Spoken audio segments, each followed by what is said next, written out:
Good morning and welcome back to the Sit and Talk podcast where we sit down and talk about whatever comes to mind. Today, got a special friend, Felipe. Hello. From Germany, visiting for the weekend. You're leaving tomorrow? Tomorrow, yes, at 8. Came on Thursday? Yeah, so 5 days. How'd you like it? Was it a fun trip? Yeah, it was really fun. Yeah? What was your favorite part that we did? What do you think was the coolest thing we did? Kind of just everything. I kind of think I came in like the best time because Amsterdam here with the nice weather and everything just really makes everything really nicely with the parks especially. Yeah, for sure. We were at the park yesterday for what? 7 hours? 6-7 hours? Yeah, and it was really nice relaxing with the bike. Yeah. With the bikes, it makes it really nice. Yeah, hanging out with some food, some hummus and vegetables and some chips and stuff. That was a lot of fun. We got to see a lot of cool stuff yesterday, actually. Like, there was that group of people that were playing with that ball game. The ball game looks intense, where you got to clap and catch it. That looks so much fun. But they were, like, really good at it as well. Like, insanely good at it. Yeah. But there was, the park was very lively yesterday. All the British tourists, they were all so funny to watch.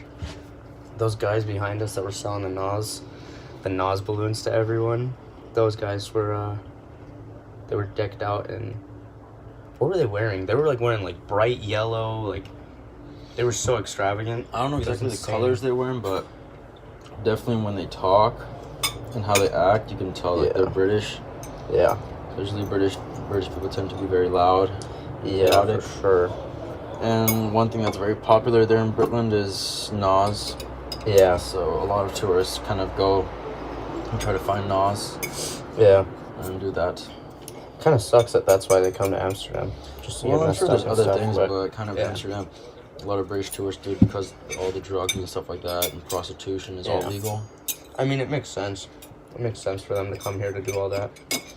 Yeah, because we just got with a group of guy friends that want to look just to have a good time. Yeah. That is, And Amsterdam is relatively close to England, so that's true. It's better than going to any other country, you know? Yeah, that's true. They can take the ferry, they can take the underground, they can take plane. They can get here in, like, all different sorts of ways. But yeah, I think British tourists is, like, the most common tourists you see here in Amsterdam. Yeah, especially other countries. Yeah. I just love to travel, really. They do. They do love to travel. Like, Ibiza is also Britland. Is Mallorca Britland or not really? No, it's German. Yeah, that's German. A lot of German people go there. Damn. I want to go to Mallorca. That seems like a really cool trip. Where were you at in Mallorca? What was it called? I can't remember, but it's the central city. Yeah? Of Mallorca. I think it's in the bottom of Mallorca. It's really nice. It's by the airport. I'm sure that's good. Yeah, it's more relaxed than Ibiza. Ibiza is kind of wild and it's kind of just a party city and that's where all you really do is party. Mallorca's like more relaxed. I'm sure there's parties and clubs and everything like that there as well. But it's also for family. But it's more relaxed than Ibiza. Yeah. I mean, I think Ibiza is like an exception. I think Ibiza is just party. Everybody knows that. It's like Saint-Tropez type of thing. Yeah. It's just meant for partying. Yeah, that's true. And it's only meant for like the summertime, spring. And as soon as it hits winter, that's where all the tourists leave. Yeah, man, that's so rough for those people that are like trying to make jobs there and everything. They have like a couple of months to get all their money for the year because after that, people just leave again. Yeah. That'd be a tough life, having to grind out those couple of months. But I guess then you get to chill for all the other months. Then again, that could kind of get boring, I guess, you know, not doing anything. I mean, they have lovely weather. That's true. Oh, dude, that's true. They're in the beach, so like... that just makes everything better. It's kind of nice. I don't necessarily know what they do in the winter. I don't either. Do you think they stay on the island of Ibiza, or do you think probably, because I feel like if you're living in Ibiza, you can't really, like, move out and live in another country, you know? Because it's kind of like you're a resident there, so kind of everything you have to do there is you have to do there. That's true. Maybe you grow crops, or their farms, or I don't know what. I have no idea either what they do. You know? Yeah. But definitely the biggest traffic is definitely in the summertime. Oh, That's where everyone... With all that tourism? Mm-hmm. Definitely. And then, what's it called? After Ibiza, uni now. Going to uni next year. Yes, sir. It's a big step. Sure is. What are you most excited about, you think? What I'm most excited about, Mm-hmm. I think, is kind of studying something that interests me. Mm-hmm. Instead of doing something in school where it's kind of mandatory to take these classes like math and stuff like that, where you're kind of like, I don't really want to do it, but you kind of have to put up with it. Yeah. And you're kind of, just doing things like studying things in class that really don't really bring any benefit. Yeah. Like like learning about science and stuff like that. Some things you learn there, like you're never going to use in life, Oh, that's true. And now with uni, I think it's more exciting because you actually get to do things that will help you and develop you as a better person in life, and get those practical skills that will really, get you towards your goals. That's for sure. What are you going to be studying in uni? I'm hoping to study creative business. Explain that a little bit. What is creative business? What does that entail? Creative business is kind of like normal international business, except it's more focused on the media industry. Okay. So the creative side of it is basically anything with the media industry, so things like radio, television, podcast, film, music, kind of those type of things. Mm-hmm. And then it's kind of learning about how like these industries, how they're kind of built, how they're produced, how their production goes down, especially how they're marketed and stuff like that. Like so that's kind of like the business side of it. But of course, I enjoy it because I like that whole creative aspect of it. Being able to already have the opportunity to be put in an industry which I really enjoy. Instead of doing kind of like an international business or something like that, where you're kind of really focused on just the whole business strategies and stuff like that, and watching or studying about companies which are not really that exciting, I get that. Everyone has their preferences. Yeah. So where are you thinking about studying that? What unis? I want to study in Holland, and there's a few schools in Holland that offer creative business, but I kind of narrowed it down just to two schools, which is one in Utrecht and the other one in Breda. Okay. My number one pick is Breda, and my second one is Utrecht. I like Breda more because they're more focused on the creative industry. You're more involved. You actually get to learn how to make films.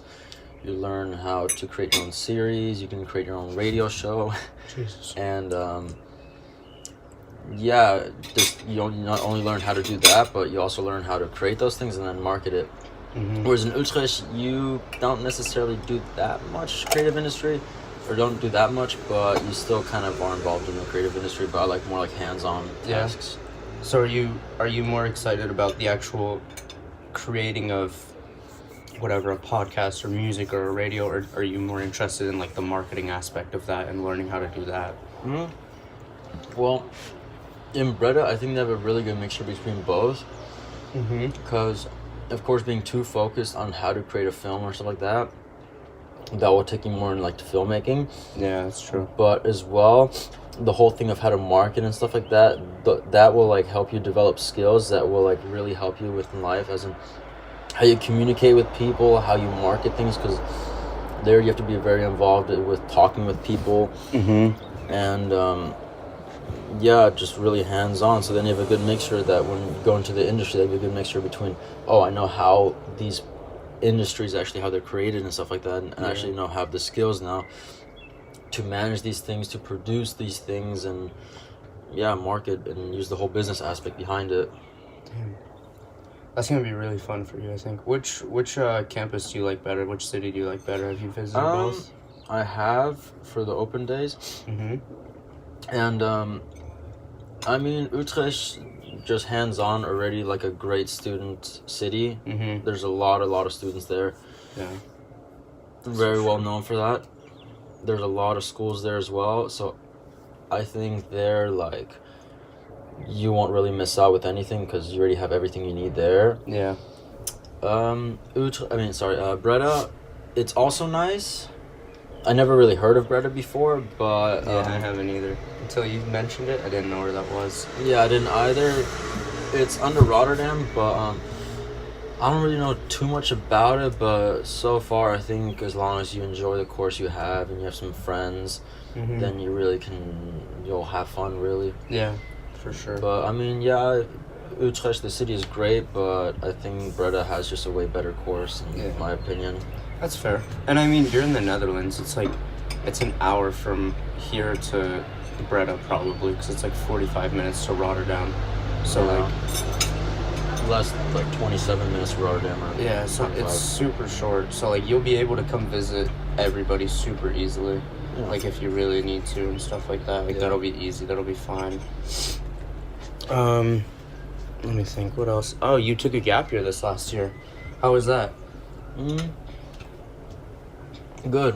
I like that I took the opportunity to take a gap year. Yeah. Because I didn't want to rush straight after high school into kind of going into any university and rushing things and not really taking time to reflect on myself and truly think of what I want to do in the future. And it really gave me time to kind of reflect, work on my goals, and kind of prepare myself to kind of have plans for my life and where do I see myself in the future. And yeah, those type of things. Yeah. So you would recommend it to anyone that isn't like sure about what they want to do yet, instead of just rushing into a course that they aren't happy with, you think? Gap year, you have to be careful about gap year, because if you know what you want to do straight away, then go do it. Yeah. But if you're unsure what you want to do, then yeah, you can take the time to take a gap year.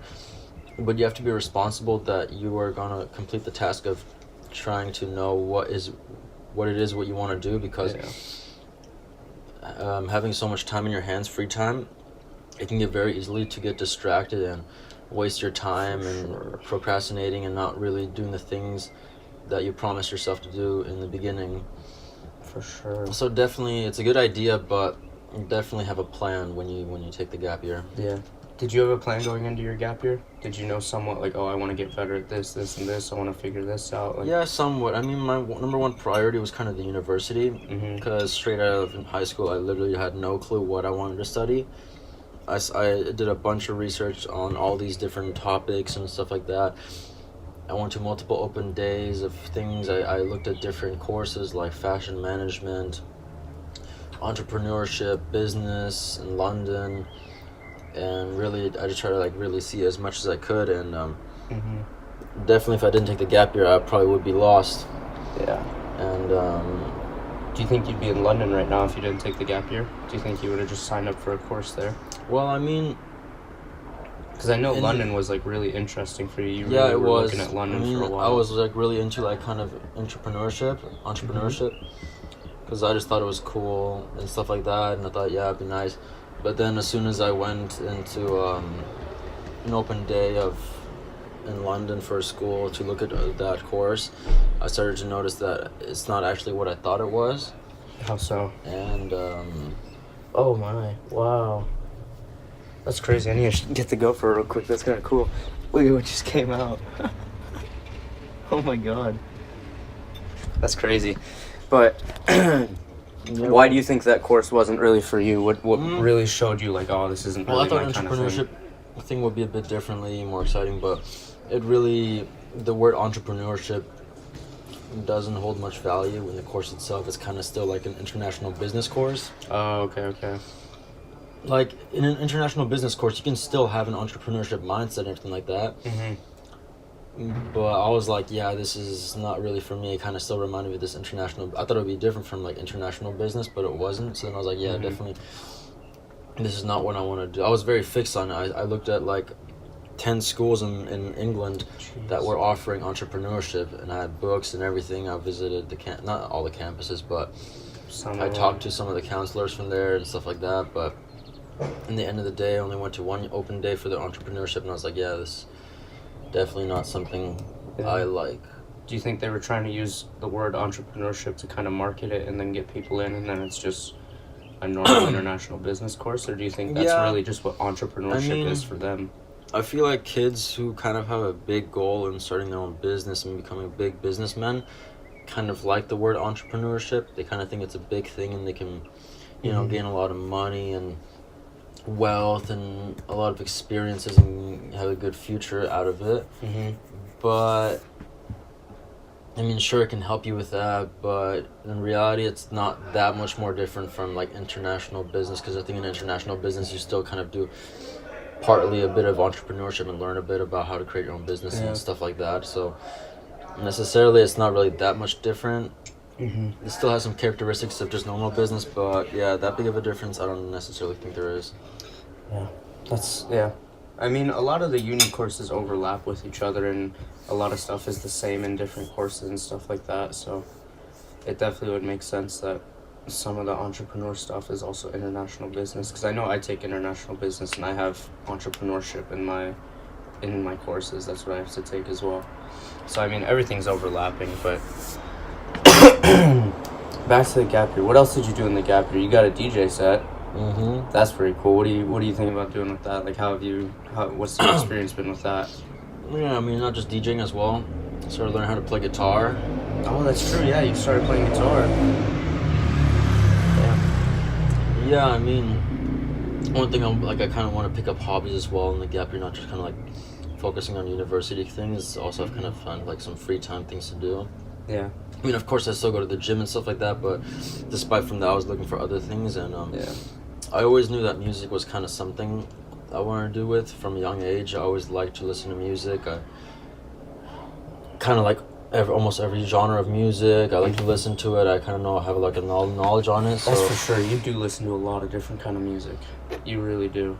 Yeah, so then, I mean, guitar was just something I wanted to do because I think it's kind of cool to just kind of grab the guitar and be able to just kind of freestyle and kind of go with the flow and for sure. Just kind of play. And guitar is a pretty nice instrument, so that's going good. And then with DJing, I just thought, I remember in a moment when I was in Ibiza, I went with some friends to the club Ushuaia, and just having a good time. But I remember at one point there was this DJ there who kind of struck me because I kind of started noticing what he was doing and stuff like that, and it kind of just gave me like this really cool vibe and the music he was playing, and I was like, wow, this is such a great feeling. And I was like, wow, you know what, I feel like I can see myself doing the same thing, giving other people the feeling of happiness, and because music is a very powerful thing, and through songs you can really manipulate people's emotions and stuff like that, and DJ is the one that picks out the songs, because you're in control in that setting. The main job of the DJ is to play music that the other people likes, and I just thought that was really cool. And I was like, as a kid, I was always like, I always wanted to do something with music, but I never knew what it was. So I was like, you know what, I could really see myself doing that. And then from there I got inspired, and then I got my own DJ set, and I'm practicing, seeing YouTube videos, got to know started looking in social media. I got to learn and see other DJs and how they do it, and learn from them. And it's just a cool experience. Definitely in university I want to keep the whole DJing thing and music thing definitely on the side, because who knows, once I finish the creative business course, I might just go into the music industry. I mean, it links well with your course for sure, being able to market yourself and market your music. And because definitely with DJing, you basically have to be really good, because you basically have to sell your own brand, because you're selling yourself, your music, your creation. That's you. Exactly. That's really cool that you found something that can overlap with your course really well like that. Like, I'm glad I found podcasting as well, because podcasting overlaps with my course really well. Being able to talk to people, have conversations, listen, it really does help for sure. But how do you see the future of guitar and DJing going together? Do you think you're gonna just stick with one in the end, or do you gonna keep up both, or how do you think that'll go? Take one more serious? I want to take more DJing more seriously. The guitar is just kind of just a peace of mind. It's just something that can relax me, and it's just kind of nice to know how to play it.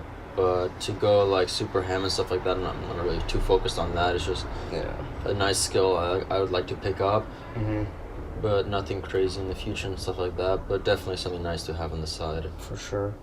Plus, a guitar is you can always have a guitar around, you know? It's very relaxing. Yeah. Like a DJ set, you kind of need a lot of equipment and stuff like that.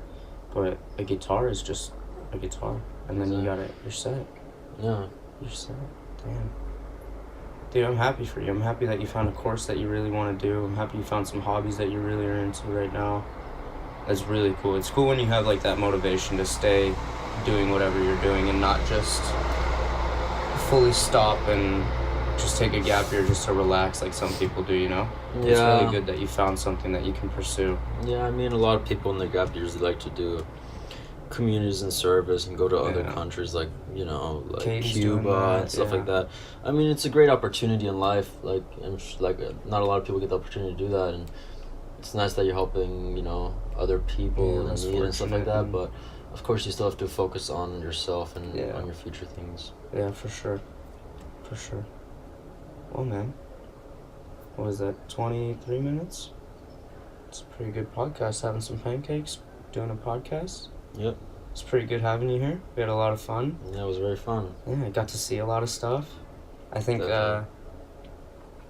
you literally came perfect time of the year. Like, it's not too hot, it's not too cold, but it's like, this is like right when it starts, yeah.